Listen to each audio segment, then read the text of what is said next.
रुपए दिए। Good morning students. बहुत दिनों बाद आज फिर एक बार बीच में ड्यूटी लग गई थी, इसलिए जो है वीडियो नहीं बना पाए। अब ड्यूटी ख़त्म हो गई, अब रेगुलर वीडियो आएंगे। तो हम लोग पढ़ रहे थे मैग्नेटिक इफ़ेक्ट ऑफ करंट, धारा के चुंबकीय प्रभाव। थोड़ा सा एक बार रिवाइज करा देता हूँ मैं। देखो, जो पहले दो चैप्टर हैं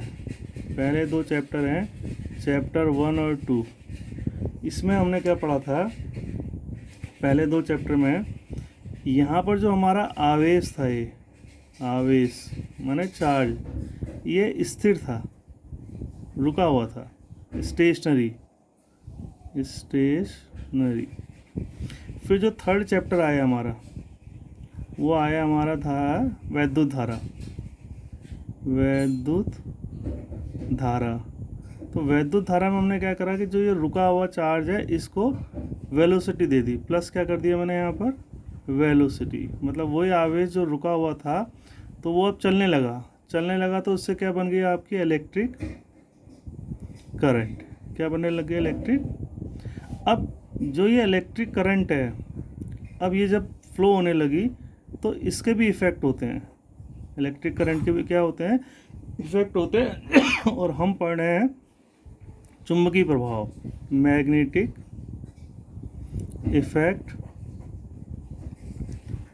इफेक्ट ऑफ करंट। ठीक, तो मैग्नेटिक इफेक्ट ऑफ करंट, ये हम पढ़ रहे हैं। तो इसमें एक हमने आर्टिकल पढ़ लिया था यहाँ पर, बायो-सावर्ट का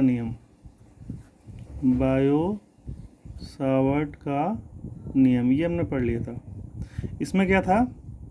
इसमें ये था कि जब भी किसी तार से धारा बहेगी तो उसके आसपास क्या होगा, एक चुंबकीय क्षेत्र उत्पन्न हो जाएगा। और उस चुंबकीय क्षेत्र का जो मान था वो उसने दिया था, बायो-सावर्ट के नियम ने दिया था। आज हम एक नया आर्टिकल पढ़ रहे हैं। ठीक, उस आर्टिकल का नाम है लॉरेंज बल।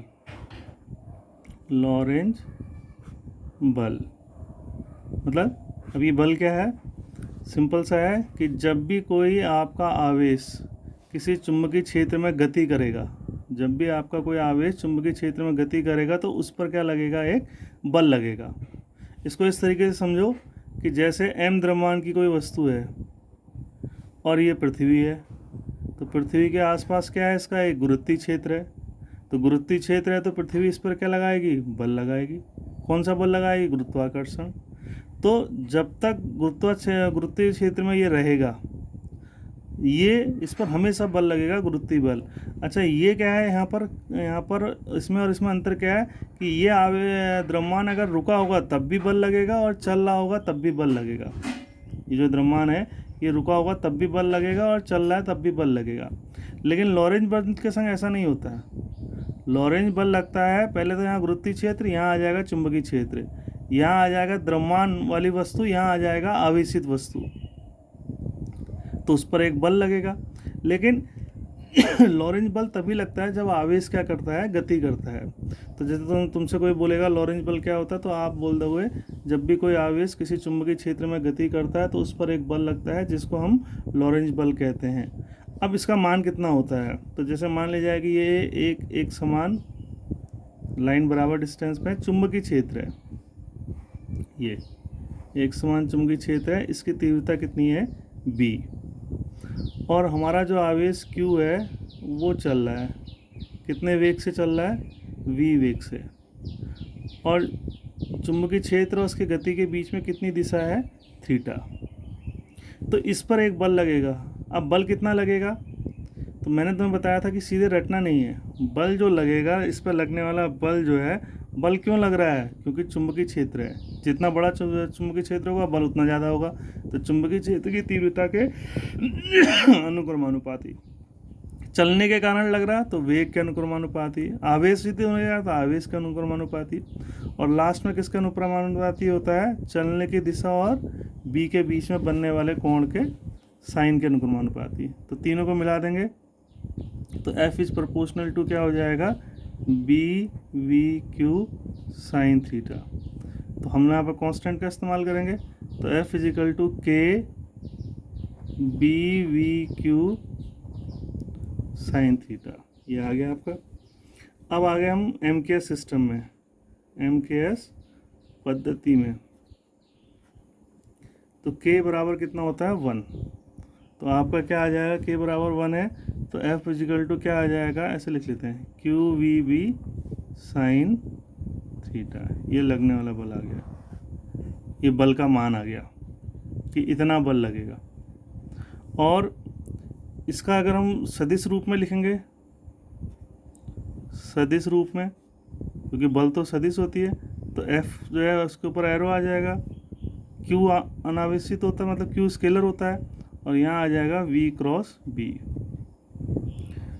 तो जिन बच्चों को वेक्टर का थोड़ा ज्ञान है वो पता, यहाँ से पता लग जाएगा कि F की जो दिशा होगी वो V और B इन दोनों की जो दिशा होगी उसके क्या होगी, लंबवत होगी। इसके भी लंबवत होगी और इसके भी लंबवत होगी। तो ये हमारा लॉरेंज बल का सूत्र आ गया।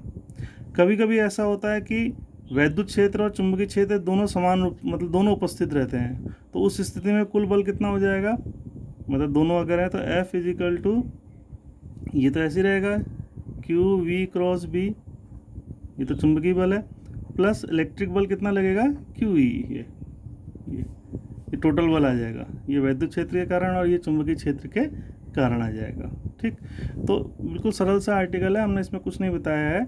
मतलब ये एक घटना है जो होती है, जो घटना क्या होती है, हम इस पे नहीं जाते कि क्यों हो रही है, बस हमको पढ़ना है कि ये एक मतलब घटना है, ये हो रही है, और इस जो फिजिक्स का जो ये फिनोमिना है या जो ये घटना हो रही है, इसका उपयोग हम कहाँ पर कर सकते हैं, कहाँ पर इसको यूज करके हम अपने लिए कोई यूज़फुल चीज़ बना सकते हैं। तो अभी हम पढ़ेंगे एक साइक्लोट्रॉन पढ़ेंगे।